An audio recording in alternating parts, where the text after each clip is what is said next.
My name is George Sylvie. I'm an associate professor here in the School of Journalism at the University of Texas at Austin.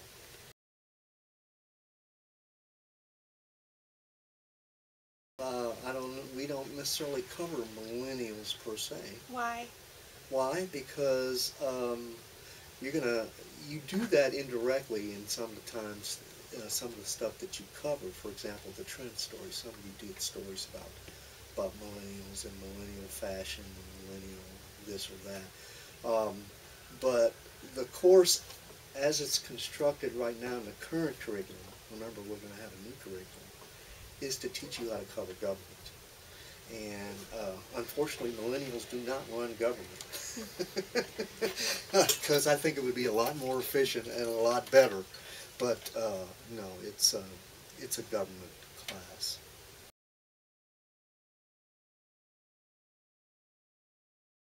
They are underrepresented because young people, unfortunately, are too busy to vote. Like we said earlier, you guys have way more things going on than the typical college student 30 years ago. You have jobs, you have volunteering, you have sometimes you have a social life, but no, most of the time UT is a demanding school. And if you're taking at least 12 hours, you're taking 12 hours in the classroom, but you're taking 40 hours outside the classroom, at least if you're trying to get an A or a B. And so we realize that, plus, you know, most of you, the job situation is so bad that most of you have taken on loans, and or many of you have, and we try to take that into consideration. So what I'm trying to say, to answer your question wrongly, and Ashley knows I tend to digress sometimes, long about answer to your question, millennials are in a different boat than people their age 20, 30 years ago, because you've got different priorities, you are in a different situation, you're not just going to school. And going to school for you is a juggling act, more than just a pursuit of an education. I mean, it's all about education, but your activities and your schedules are much more crowded. So voting and feeling like your vote has an impact when even the politicians don't really try to cater to you, and one party is trying to make sure you even have an ID. Is not very friendly toward students. We have in the past, and we probably will this coming year, because of the election in the fall, which, it's the major election, the big election. And 4 years ago, when Obama ran the first time, we partnered with YouTube, and we got an arrangement where our class, along with a similar class at 3 or 4 other universities, would go out and do stuff about millennials, youth, and the vote. And so in that regard we do. And in that instance we had tons of stories, tons of bloggers, and we didn't have tweeting much back then, but we had a lot of students covering other students and what they were doing, or issues pertaining to them and the election. Well, let's see.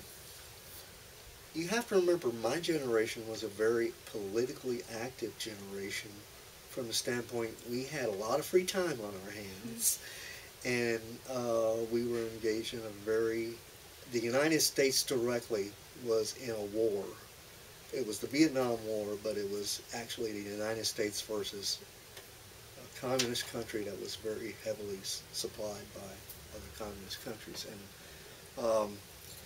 And the generation then was,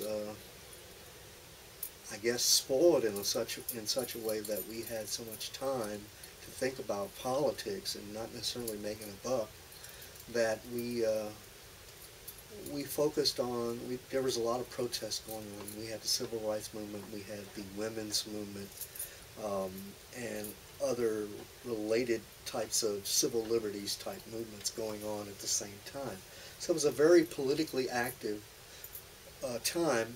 Plus you had musicians were trying to break away from the normal mold and writing about these things and singing about these things. You had Bob Dylan, you had the Beatles, you had Joan Baez, Joan Collins, not Joan Collins, what's her name?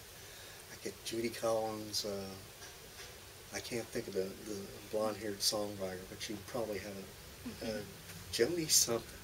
I can't remember her last name. But anyway, we had a lot of, our music was geared toward at least the idea of social change. So at that time we were very politically, more politically savvy, I would say, than your generation, because all we had was TV and newspapers.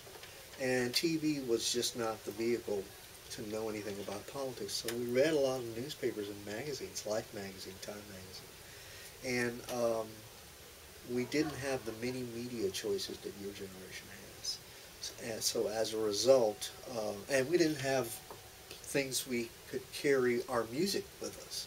If we listened to music, we had to go to somebody's house or a place that had a jukebox or a record player. So it wasn't something where we could carry music and, entertain ourselves. So,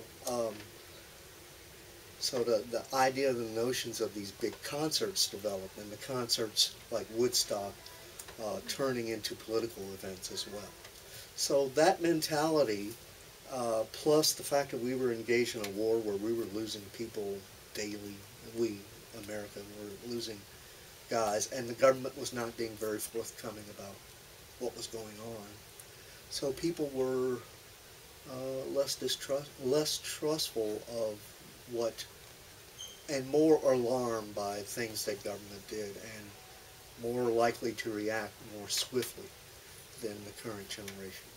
That's not a knock on your generation, that's just different times, different priorities, different things that were important to us at the time. Now, you guys are worried about if you're going to be able to make enough money to eat.